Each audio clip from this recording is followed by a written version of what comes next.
अस्सलामुअलैकुम, मैं हूं अफसा कोमल। मुल्क में अपनी नौयत की एक अनोखी सी सूरत हाल हमें नजर आ रही है। अडियाला में कैद साबिक वजीर आजम इमरान खान ने कल चीफ ऑफ आर्मी स्टाफ के नाम एक ओपन लेटर लिखा। ये 6 निकात पर मुश्तमिल खत है। इसमें इमरान खान ने शहबाज हुकूमत को एक बार फिर धांधली की पैदावार करार देते हुए उनके लिए अर्दली हुकूमत के अल्फाज इस्तेमाल किए। फिर जो फौजी क़यादत है उससे वो इस खत में मुतालबा कर रहे हैं कि इस शहबाज हुकूमत का साथ देने की पॉलिसी समेत उनके जो दीगर फैसले हैं उनके ऊपर वो नजरसानी करें, ताकि उनकी यानी इमरान खान की नज़र में अवाम और फौज के दरमियान खलीज है मौजूद और उसको कम किया जा सके। इस ओपन लेटर के बाद आज मुल्क के दाखिली और खारजी सिक्योरिटी चैलेंजेस के हवाले से एक अहम कोर कमांडर्स कॉन्फ्रेंस हुई, जिससे आर्मी चीफ ने तफसीली खिताब किया। उसका जो एलामिया जारी हुआ है उसके मुताबिक आर्मी चीफ ने अपनी गुफ्तगू के आखिर में वाज़ेह तौर पर कहा कि अस्करी क़यादत पाकिस्तान के काबिल फ़ख्र अवाम की भरपूर हिमायत के साथ अपनी आइनी जिम्मेदारियों को पूरा करने के लिए पुराज़म है। इस एलामिया के साथ साथ आज सिक्योरिटी ज़राए की तरफ से भी एक खबर आई और इसमें इमरान खान के खत को यकसर मुस्तरद किया गया। सिक्योरिटी ज़राए के मुताबिक सजा याफ्ता मुजरिम की जानिब से कोई खत नहीं मिला और इस्टेब्लिशमेंट को ऐसे किसी भी खत में कोई दिलचस्पी नहीं। सिक्योरिटी ज़राए की तरफ से यह भी कहा गया है कि ये मशवरा दिया गया है कि अगर किसी भी मामले के ऊपर आपने बात करनी है तो सियासतदानों से करें। हुकूमत की तरफ से भी इस खत के ऊपर सख्त रद्द-ए-अमल सामने आ रहा है। वज़ीर दिफा ने इमरान खान के खत को NRO मांगने की कोशिश करार दिया और कहा कि पहले मुझे के जरिए रिलीफ लेने की कोशिश की गई और अब खत के जरिए कोशिशें हो रही हैं। सुनिए ख्वाजा आसिफ की गुफ्तगू। चाहे वो मुज़ाकरात का अटेम्प्ट था, चाहे वो अब खत लिखा जा रहा है, इमरान खान साहब जो है वो किसी किस्म का NRO चाहते हैं। अब हुकूमत की तरफ से इस खत को जो खत लिखा गया खान साहब की तरफ से इसको शक की नज़र से देखा जा रहा है, लेकिन PTI अब भी इस्टेब्लिशमेंट के साथ मामला तय करने के लिए पुरुमीद है। वज़ीर आला खैबर पख्तूनख्वा अली अमीन गंडापुर ने दावा किया है और ये बहुत बड़ा दावा है उनकी तरफ से कि वो इस्टेब्लिशमेंट के साथ बातचीत कर रहे हैं और 99% मामला सेट कर चुके हैं। जल्द मसाइल हल हो जाएंगे। सुनिए गंडापुर साहब की गुफ्तगू। मैं 99% कह रहा हूँ तो चीजें काफी करीब मैं इंशाल्लाह ले आया हूँ और अब इसके बाद चीजें अब मैं जरा क्लियर बता देता हूँ। चले कि अगर अब वो उस चीज से पीछे हटेंगे तो इसका मतलब है कि उस जबान से पीछे हटेंगे जो हमारी चल रही थी कि अगर ऐसे हो पाकिस्तान के लिए ये हो तो हम ये करने को तैयार हैं। और इमरान खान ने भी कहा कि ये हो तो फिर मैं भी पाकिस्तान के लिए माफ कर दिया है। मैं आपको यकीन दिलाता हूँ इंशाल्लाह कि बहुत जल्दी मसला हल होगा। अगर ये मसला हल होने के इतने चांसेस है तो ये खत लिखने की नौबत क्यों पेश आई, इसके ऊपर भी बात करेंगे। फिर क्या मकासद है इमरान खान के इस खत के?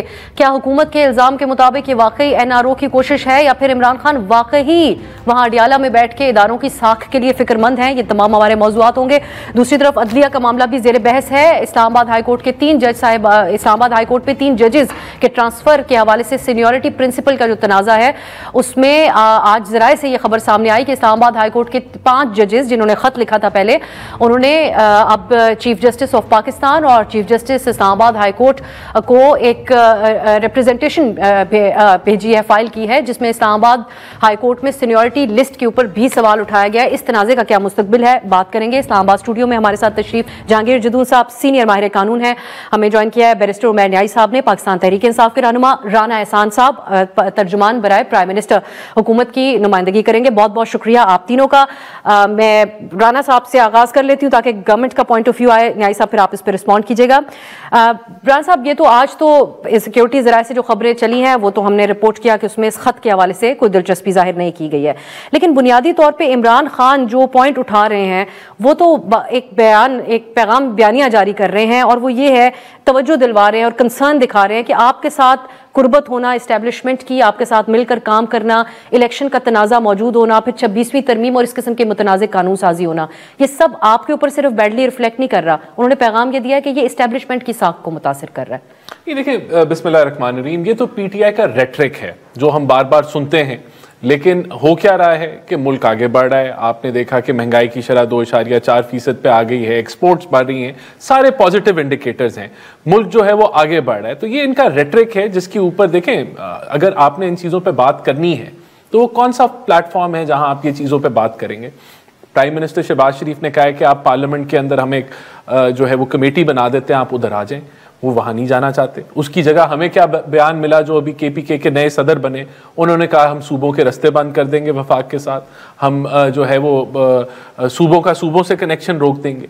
तो क्या इससे ये जो सोल्यूशन, जो भी इन्होंने प्रॉब्लम्स रेज किए हैं, क्या वो हल है, या हल ये है कि हम पार्लियामेंट के अंदर जो हरीफ हैं वो हम बैठें और वहां डिबेट करें, और फिर उसके और अगर हम किसी भी सोल्यूशन पे आते हैं या आगे बढ़ते हैं तो उससे ना सिर्फ पार्लियामेंट की तौकीर बढ़ेगी बल्कि जमहूरियत स्ट्रेंथन होगी। तो ये बातें, पॉइंट रेज करना, पॉइंट स्कोरिंग, लेकिन वो जो अवाम में और इदारों में फासले की बात कर रहे हैं, अब बतौर ये याद रखते हुए कि जब वो खुद हुकूमत में थे उनका एक बहुत बड़ा इन्हिसार था इस अस्करी इदारे के हवाले से, तो ये जो concern as a former prime minister, इसको कंसर्न के तौर पे भी तो देखेंगे उनके सपोर्टर्स के, उनको कंसर्न है वहां पर बैठे हुए कि इस अहम इदारे और अवाम से मुराद है पीटीआई सपोर्टर्स। ये उनको कैसे पता कि डिफरेंस जो है वो गैप बढ़ रहा है? बिल्कुल अवाम जो है वो खड़ी है, पाक फौज के साथ खड़ी है, हम भी खड़े हैं, पूरी कौम खड़ी है। वो दिन रात जो है अपना लहू जो है वो उसकी सैक्रिफाइस देते हैं ताकि हम अच्छी नींद सोएं, अब सुकून से सोएं, सिक्योरिटी सेफ रहें। तो ये तो उनका रेटरिक है ना। अब अगर ये इनके जेन्युइन कंसर्न्स हैं तो वो कहाँ हल होने हैं? सवाल तो ये है, क्या ये जिस तरह का इन्होंने खत लिखा, वो खत तो पहली बात ये कि उसमें दिलचस्पी नहीं है, तो ये चीजें उस प्लेटफॉर्म में तो नहीं हल होने, जहां हल होने वहां ये बैठते नहीं है। और फिर उसके अलावा जो जवाब है वो इंतशारी है। तो यहाँ प्रॉब्लम तो यहाँ लाया करता है ना कि जो इनका जो सोल्यूशन जहां ये तलाश कर रहे हैं वहां सोल्यूशन नहीं है। याई साहब, आप लोग ये सोल्यूशन इस खत के जरिए जो कि आर्मी चीफ को एड्रेस्ड है, उसके जरिए क्या सोल्यूशन आप हासिल करना चाहते हैं? ये जुरान साहब ने बात की, जवाब आया है सिक्योरिटी जराए से, वो सख्त अल्फाज में है, जिसमें कहा गया कि एक तो कोई दिलचस्पी नहीं है ऐसे किसी खत में, ये एक और नाकाम ड्रामा करने की कोशिश है, और साथ ये भी है कि आपने अगर बात करनी है तो ये रिपीट की गई बात के सियासतदानों से करें। आप क्या मकासद खान साहब इससे हासिल करना चाह रहे थे इस खत से? अच्छा देखिए, आप लेटर को देखिए, आपको 6 पॉइंट्स का हवाला दे रहे हैं। लेटर जो लिखा गया है वो बेसिकली आईनी हदूद में रह के लिखा गया है। आर्टिकल 242, 243, 245 जो आर्मी से रिलेटेड है, डील करता है।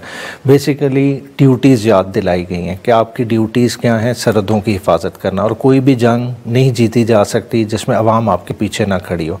क्या आज बलूचिस्तान ब्लीड नहीं कर रहा? क्या हमारे लोगों का खून नहीं बह रहा? देखें, अगर फ़ौज के जवान शहीद हो रहे हैं तो क्यों शहीद हो रहे हैं? दहशतगर्दी की लहर क्यों बढ़ गई है?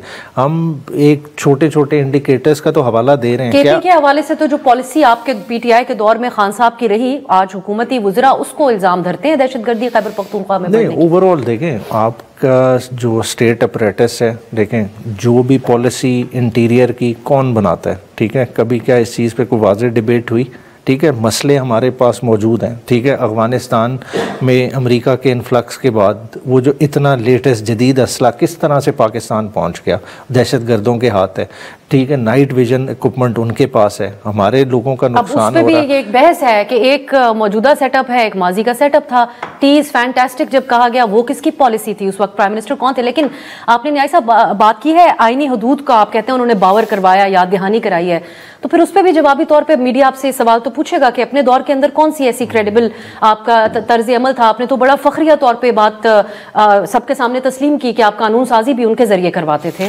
नहीं, देखें, आइन में रोल दिया हुआ है, कोई अगर उस रोल से इनहराफ करता है तो वो गलत करता है। ठीक है, अगर कोई हमारी गलती है वो ज़रूर बिल्कुल पिन पॉइंट करें, मगर देखें हमारे वक्त बंदे अगवा होकर नंबर नहीं पूरे किए गए किसी तरमीम के लिए। ठीक है, महमूद खान अचकज़ई का बयान पार्लियामेंट के फ्लोर पे है, बलूचिस्तान की असम्बली का रेट उन्होंने कोट किया हुआ है, क्या उस चीज़ पर इंक्वायरी हुई? इलेक्शन तो फिर उस दौर में हुआ, बहुत सी और वो तो एक आप बता रहे हैं ना, बात है जिसका वो जिक्र कर रहे हैं उस वक्त में भी लगा था। मगर अब के आप चीज़ को क्या अंडर द कार्पेट डाल देंगे इसलिए कि 17 सीटों वाला मैंडेट एंजॉय करे? किस तरह से?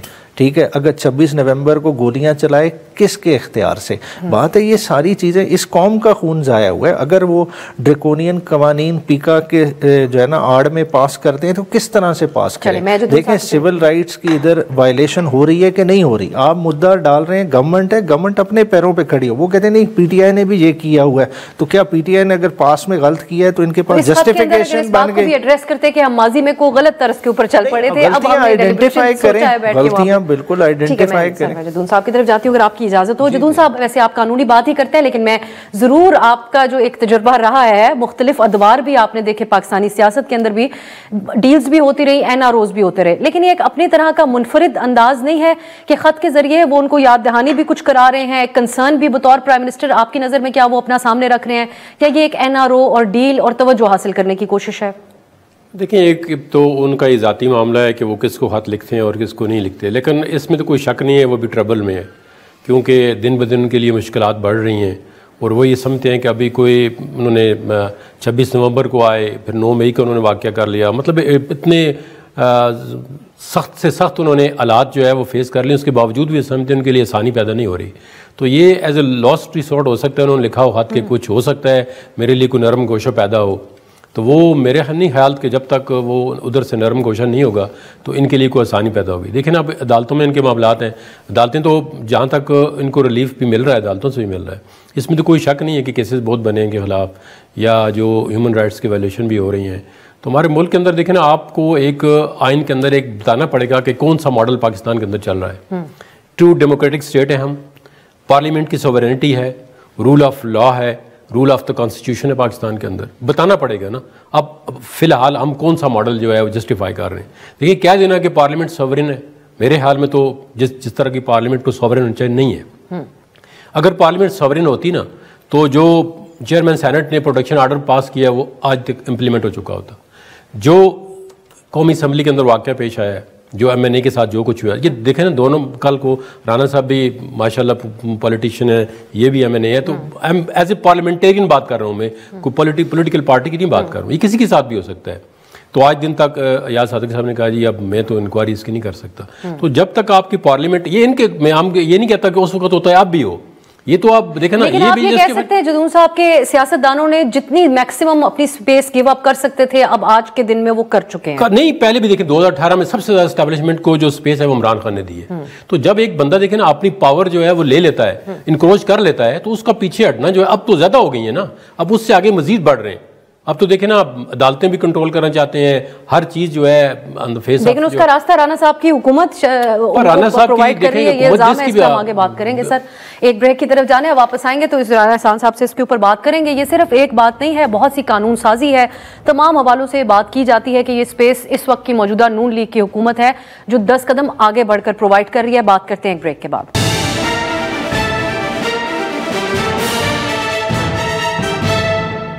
ब्रेक के बाद खुश आमदीद। हम बात कर रहे हैं इमरान खान की तरफ से जो खत लिखा गया, उस पर दूसरी तरफ से भी जवाब ऐसा ही कुछ आया कि इस खत में कोई दिलचस्पी नहीं है। अब हुकूमत क्या कहती है इस हवाले से? राना साहब, एक तो ये साल की डिबेट है पाकिस्तान के अंदर कि इदारा जाती डोमेन तय होनी चाहिए, सियासतदानों ने क्या काम करने हैं और दूसरी तरफ उनकी क्या जो है वो हदूद हैं।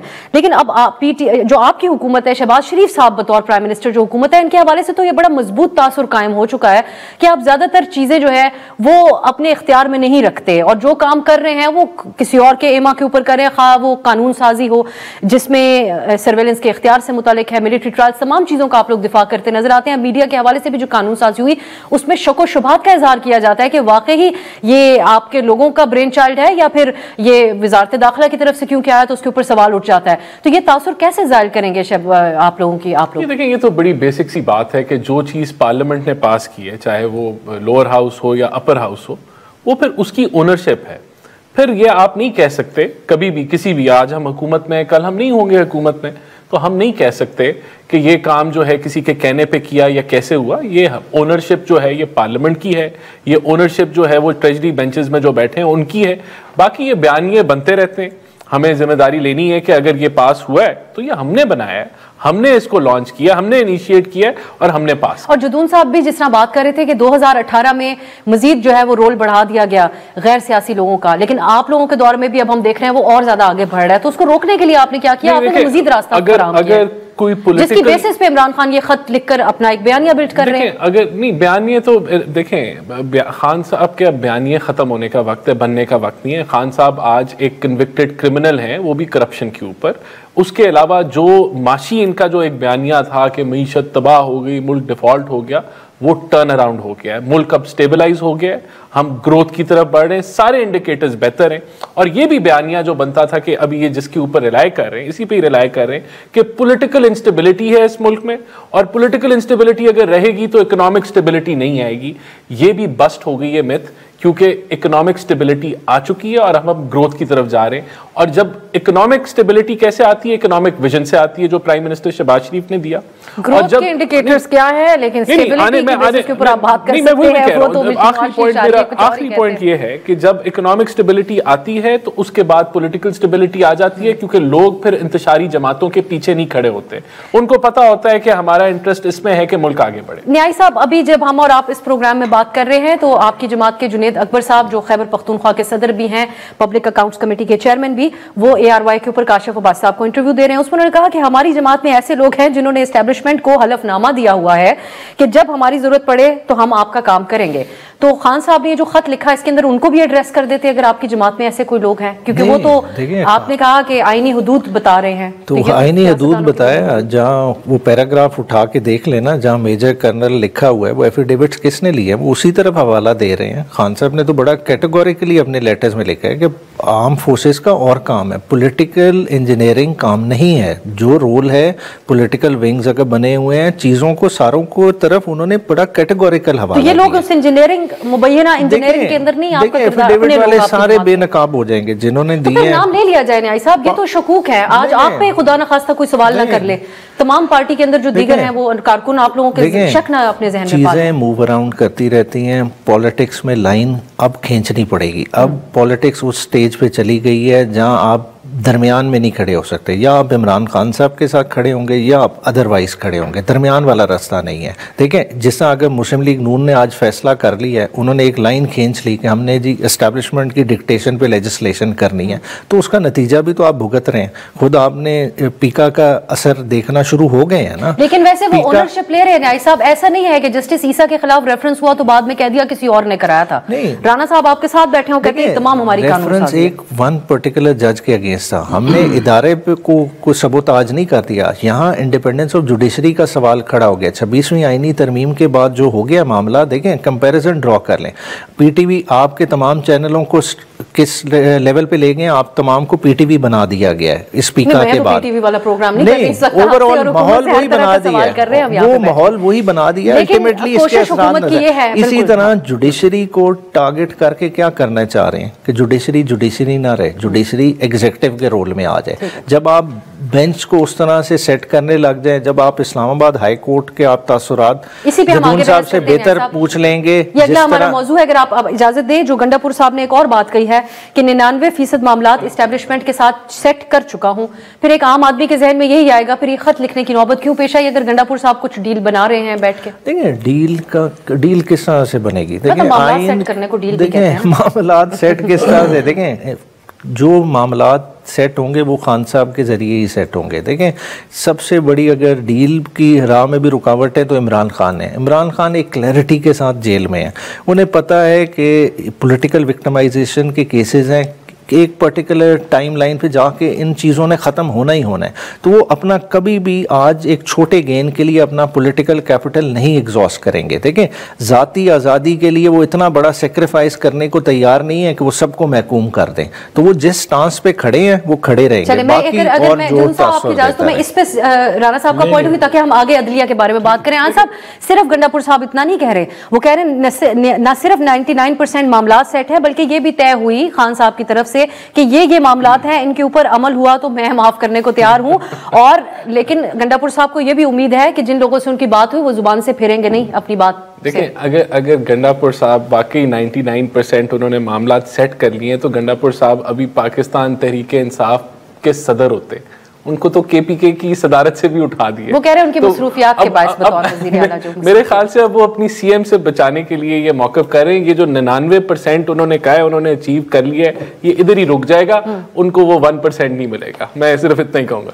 चलिए फिर अब हम इस पे आगे बढ़ते हुए, तो वक्त बताएगा, आने वाले वक्तों में पता चलेगा। फिर एक शॉर्ट ब्रेक की तरफ जाते हैं, वापस आएंगे तो जदून साहब से हम बात करेंगे।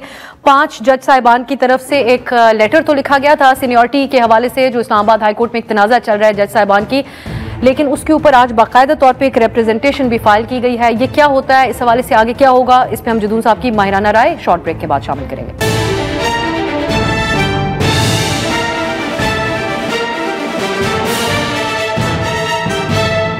ब्रेक के बाद खुशामदीद। हम बात करते हैं इस्लामाबाद हाई कोर्ट में जज साहिबान का जो तबादला था उसके हवाले से एक तनाज़े की सी जो सूरत हाल है। जदून साहब, आज की ये डेवलपमेंट है कि जो 5 जज साहिबान जिन्होंने खत लिखा था उन्होंने बाकायदा रिप्रेजेंटेशन फाइल कर दी है। उसमें भी वही उन्होंने सीनियरिटी प्रिंसिपल के नुक्ते के ऊपर जोर दिया है कि एक तो नया हलफ के मुताबिक सीनियरिटी तय होगी जो नए हाई कोर्ट में आके वो हलफ उठाएंगे, और दूसरा है कि जब तक इस्लामाबाद हाई कोर्ट की ये सीनियरिटी वाला मामला तय नहीं होता, जुडिशल कमीशन का सुप्रीम कोर्ट जजेस तकर्री वाला जो इजलास है वो ना हो। तो पहले आप हमारे नाजरीन के लिए बताएगा कि ये रिप्रेजेंटेशन जो फाइल की गई है इसकी क्या अहमियत है। उस पहले खत था, अब ये एक ऑफिशियल लेवल के ऊपर जो चीज़ सामने आई है। देखें, जब से ये दूसरे हाई कोर्ट से जजेस को इंडक्ट किया गया है under article 200 of the constitution, तो उस वक्त से इसमें ट्रांसफ़र पे कोई देखें गैर आइनी काम नहीं है, ये मैंने कल भी कहा था आइनी है, लेकिन इसमें सबसे बड़ा इशू ये है कि आप जो आगे जाकर उस कोर्ट के अंदर सीनियरिटी को आपने इफेक्ट किया है ना, तो बाकी जजेस जो है, एक जज सीनियर था वो सब नीचे चला गया, फिर उससे नीचे सारी सीनियरिटी जो है इफेक्ट हो गई है। तो अब उनका राइट बनता है, नहीं तो आम एक मुलाजम को आप देखें ना, दूसरी बार से अगर डिप्यूटेशन पे आता है, वहाँ पे आके ऑब्जर्व होता है, तो वो सीनियरिटी नहीं डिस्टर्ब करता, तो वो तो जजेस की सीनियरिटी उनका राइट बनता है कि प्रेजेंटेशन दें, और इस जो इस ये कॉन्स्टिट्यूशनल क्वेश्चन उठेगा तो इसको तो कोर्ट ने, फिर सुप्रीम कोर्ट ने रिजॉल्व करना है, और फिर ये कॉन्स्टिट्यूशनल बेंच के सामने जाएगा, ये कॉन्स्टिट्यूशनल बेंच के पास जाएगा, फिर कॉन्स्टिट्यूशनल बेंच जो है क्या फैसला करेगा। देखें, अब इसमें थोड़ा सा माजरत के साथ राना साहब, ये मैलाफाइडी इसलिए नजर आती है कि देखें आप, जब इस्लामाबाद हाई कोर्ट की बहुत बड़ी इंपॉर्टेंस है, और खास करके चीफ जस्टिस की, अब ये एक ऑलरेडी तय हुआ है, जहाँ पे तय होना होता है कि जो आमर फारूक साहब हैं वो चले जाएंगे सुप्रीम कोर्ट 10 दिनों के बाद या 12 दिनों के बाद।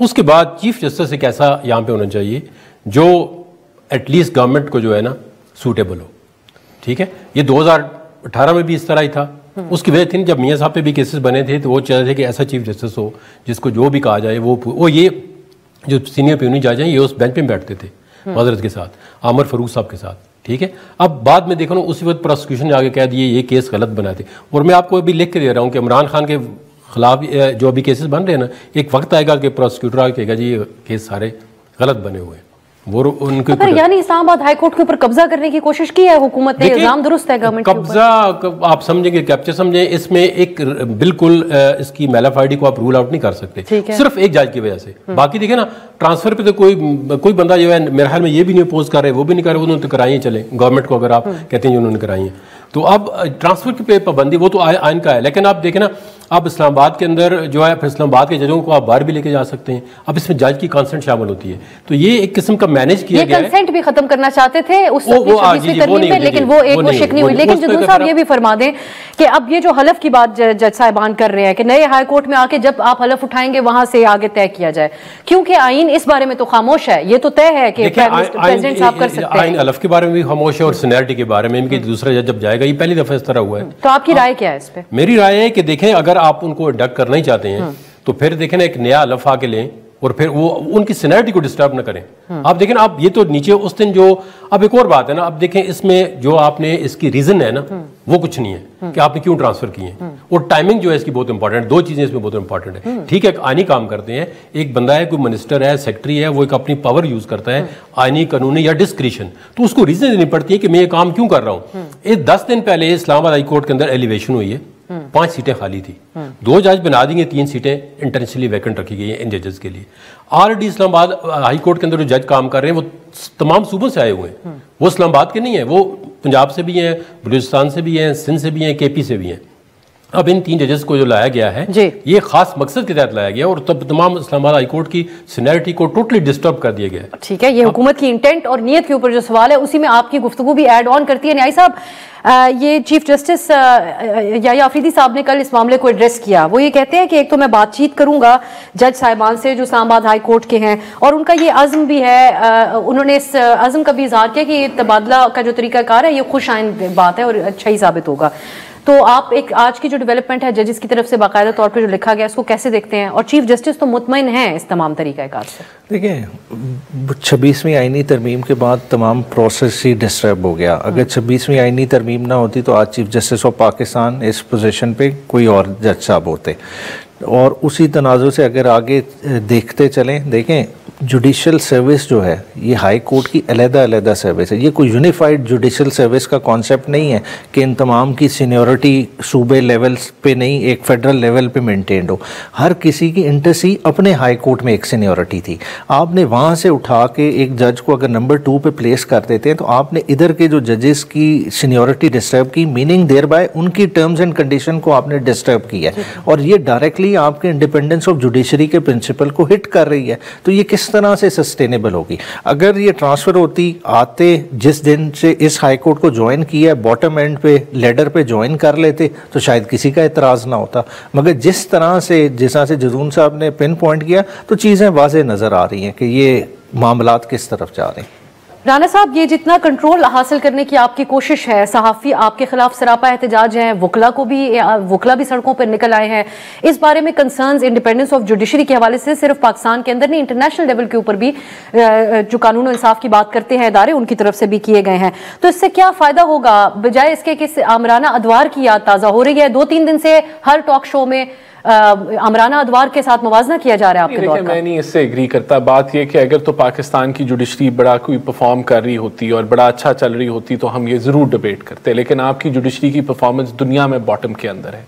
जब आपने 58(2)B को पार्लियामेंट ने ख़त्म किया और जमहूरी कुव्वतों ने ख़त्म किया तो ये रोल जुडिशरी ने ले लिया और टकाटक प्राइम मिनिस्टर्स को फारिग करना शुरू कर दिया, सुओ मोटोज लेके माशी फैसले किए जिसने तबाह की इकोनॉमी आपकी। बहुत एक नेगेटिव रोल है जुडिशरी का। फिर आपकी पार्टी बाजी कभी किसी के फेवर में कभी, और ये वाइस वर्सा है हमारे। लेकिन राना साहब, इन इक़दामात से अदलिया की आज़ादी कैसे बेहतर होगी या performance for that matter? Lahore high court में पेंडिंग केसेस की तादाद जो है वो बहुत ज्यादा है बाकी के मुकाबले। वहां भी हायरिंग होगी, वहां भी लोगों को वो जो खाली सीट्स हैं वहां जजेस को लाया जाएगा, ये सब कुछ किया जाएगा। देखें, जुडिशियल रिफॉर्म्स अभी हमने स्टार्ट किए हैं, इसके नतायज अच्छे आएंगे। जो कॉन्फ्लिक्ट जुडिशरी के विदिन हम देखते रहे हैं वो अब आगे जाके मेरे ख्याल से खत्म होगा। ये कॉन्फ्लिक्ट मुल्क की तारीख की बुलंद तरीन सतह के ऊपर ये सेटल होने जा रहे हैं, ये कोई बढ़ने नहीं जा रहे, क्योंकि अब सब तो जुबानबंदी करके सेटल करेंगे आप कि खामोशी हो जाए? जैसे जज साहिबान ने खत लिखा, आप लोगों ने उनके खिलाफ एक बयानिया बिल्ड किया, उनमें से 2-3 के ऊपर हरासमेंट कैंपेन्स हुई और आप समझते हैं कि वो खामोश हो जाएंगे? नहीं, देखिए, मैं समझता हूं कि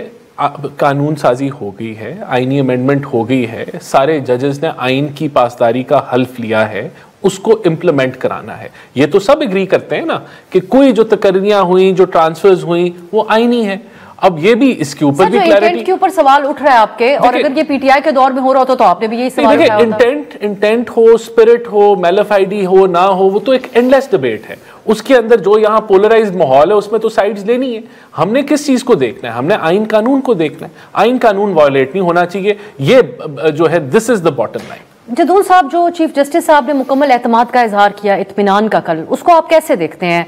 क्योंकि इंतजार था कि नए चीफ जस्टिस साहब इन तमाम मामलात को जो पाइल अप हो चुके हैं, 6 जज साहिबान का इंटरफेरेंस के हवाले से जो खत है उस मामले से शुरू करते हुए अगर हम देखें उसको एड्रेस करेंगे, इनकी गुफ्तगू से आपको लगता है कि मामलात एड्रेस होंगे? उन्होंने कहा मैं बातचीत करूंगा जजों से। नहीं, देखिए, उनको ये चाहिए था कि इनकी सीनियरिटी को जो है सेटल करके, उन्होंने कहा है कि ये खुशआइंद है। खुशआइंद तो है कि मतलब जजेस की म्यूचुअल ट्रांसफर आप कर लेते हैं अगर आइन के तहत, तो उसमें अगर देखें ना, फिर अगला निज़ाम तो ना आप डिस्टर्ब करें ना, अगला निज़ाम तो ना आप देखें डिस्टर्ब करें कि आपने लाइक डिसलाइक में जो है फिर चले जाएंगे।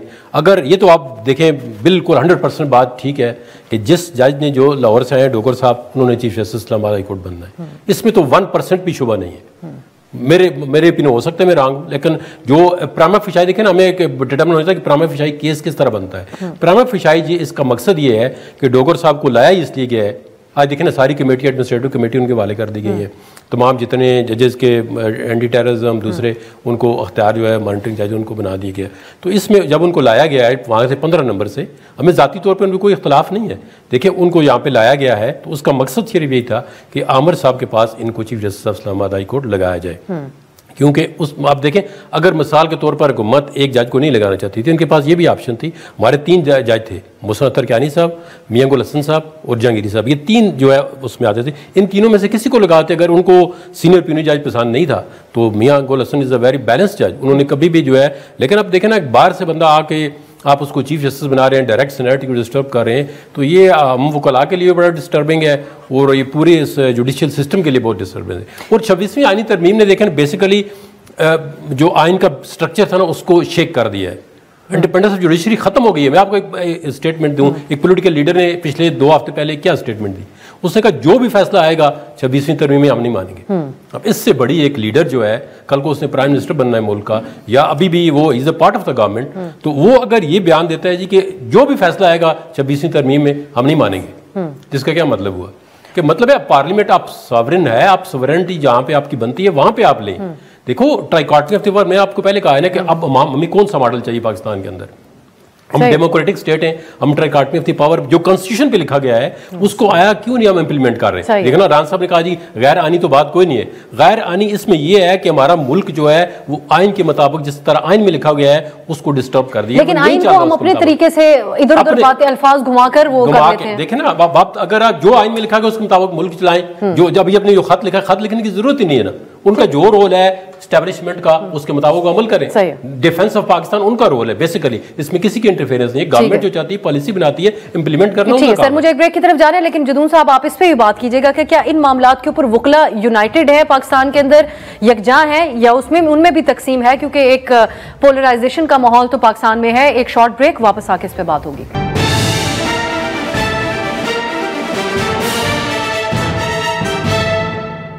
ब्रेक के बाद खुश आमदेद। न्याय साहब, एक और बयान भी आया जिसको गंडापुर साहब के तवस्सुत से ही ये बयान भी सामने आया, आप इसकी भी कोई क्लैरिफिकेशन जरूर दे दीजिएगा। एक बयानी आप लोगों की जमात की तरफ से था, और खुद खान साहब ने भी ये बात की कि उनको अडियाला से बनी गाला शिफ्ट करने के हवाले से ऑफर हुई। अलीमा खान साहिबा ने भी इसके ऊपर बात की। गंडापुर साहब ये कहते हैं कि खान साहब को बनी गाला शिफ्ट करने की तजवीज़ मेरी थी। तो एक तरफ ये रिक्वेस्ट भी अगर की गई जो कि गंडापुर साहब खुद तस्लीम करते हैं, दूसरी तरफ फिर इसकी ओनरशिप क्यों नहीं ली गई? देखिए, अगर उन्होंने रिक्वेस्ट की है, किसी को की है, तो वो अपनी कैपेसिटी में की होगी। क्या खान साहब की तरफ से कोई रिक्वेस्ट की? खान साहब की तरफ से तो वही जवाब है, वो अपना केसेस फेस कर रहे हैं, जो लीगल प्रोसेस है उसको एग्जॉस्ट करके ही बाहर आएंगे। वो किसी बंदिश के साथ बाहर नहीं आना चाहते। किसी की एक्सपेक्टेशन हो कि वो कोई कॉम्प्रोमाइजिंग स्टांस ले लेंगे, वो नहीं करना। देखिए, आज 550 दिन हो गए, इससे और भी टाइम निकाल लेंगे, ठीक है, क्योंकि ना हमारे प्लेटलेट्स डाउन हो रहे हैं, ना कोई जो है ना टैबलेट की कोई ज़रूरत पड़ रही है, वही है गुजार रहे हैं।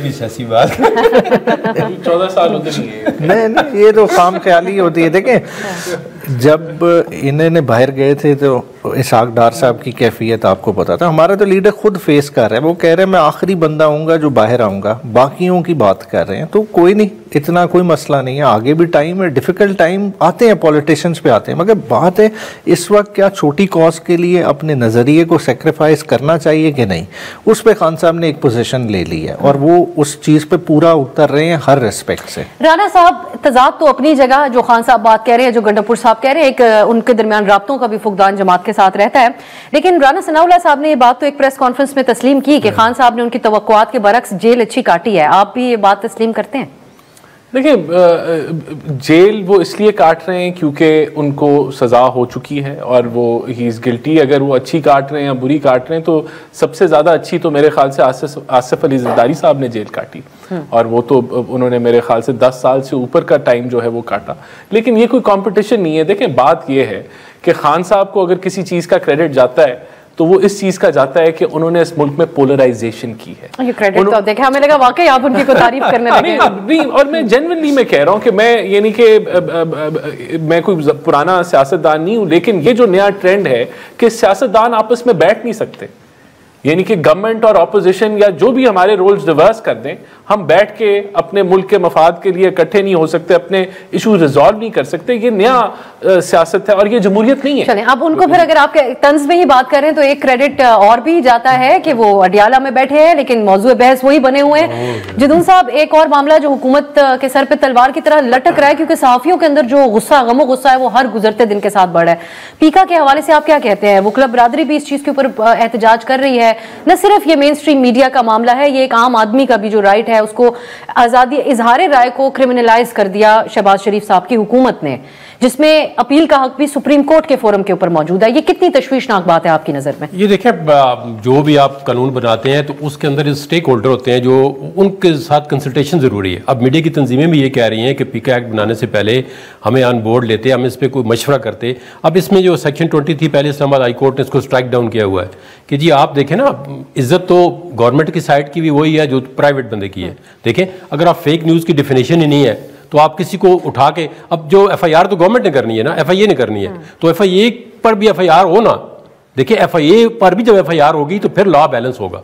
पुलिस वाले पे भी FIR होगी तो अगर गवर्नमेंट का मिनिस्टर झूठ बोल रहा है तो उस पर भी FIR होगी तो फिर लॉ बैलेंस होगा ना। इस तरह का लॉ, लेकिन लॉ तो आपने बना दिया है, लेकिन इसको इंप्लीमेंट गवर्नमेंट करेगी। मैं जदून साहब, एक चीज बताइएगा, आपके ख्याल में और आपकी माहिराना राय में ये कानून या किसी भी किस्म का और कोई कानून बनाने की जरूरत है जब हमारे पास हत्या इज्जत का कानून भी मौजूद है और सोशल मीडिया के हवाले से भी साइबर क्राइम का कानून। मैंने एक स्टेज पे मशवरा दिया था कि आप डिफेमेशन लॉ को, डिफेमेशन लॉ का इशू जो है कि वो कोर्ट के अंदर डिसाइड नहीं होते केसेस। आप कोई मुझे पाकिस्तान के अंदर बता दें जिसने भी डिफेमेशन का केस किया है, सालों साल कोर्ट के अंदर पड़े रहते हैं। चाहिए था कि उनके लिए मॉडल कोर्ट बनती है डिफेमेशन के लिए कि जी इसका डिसीजन आप 6 मंथ में करें, मैक्सिमम जो है 1 ईयर के अंदर करें, जो भी डिफेमेशन का केस होता है, चाहे वो जर्नलिस्ट करता है, पॉलिटिशियन करता है। इस तरह से सोशल मीडिया पे आपकी जो इंसल्ट होती है वो भी खत्म हो सकती है। तो आप अगर क्रिमिनलाइज करते जाएंगे तो ये तो पीका एक्ट जो है ये बिल्कुल अगेंस्ट का जो है वो फ्रीडम ऑफ एक्सप्रेशन है, इसको दबाने की चीज। साफियों का आपका भी इस पे एहतजाज है। बहुत शुक्रिया जहांगीर जदून साहब, राना एहसान साहब, बैरिस्टर उमैर न्याई साहब, आप लोगों ने इस प्रोग्राम में शिरकत की। नाजरीन, ये जो पीका के हवाले से अमेंडमेंट है, इसमें आप ये फैसला करने वालों की इस समझबूझ का अंदाजा इस बात से भी लगा सकते हैं कि फेक न्यूज जिसको एक्सप्लेन करने की कोशिश की गई है वो कोई टर्मिनोलॉजी नहीं होती, मिस इन्फॉर्मेशन या डिस इन्फॉर्मेशन की टर्मिनोलॉजीज इस्तेमाल होती है, दानिस्ता और गैर दानिस्ता तौर पर शेयर की गई खबरें। लेकिन देखते हैं आने वाले दिनों में अब इस बारे में क्या होता है, क्योंकि ये तो कानून बन चुका है। आज के लिए इजाजत दीजिए, खुदा हाफिज।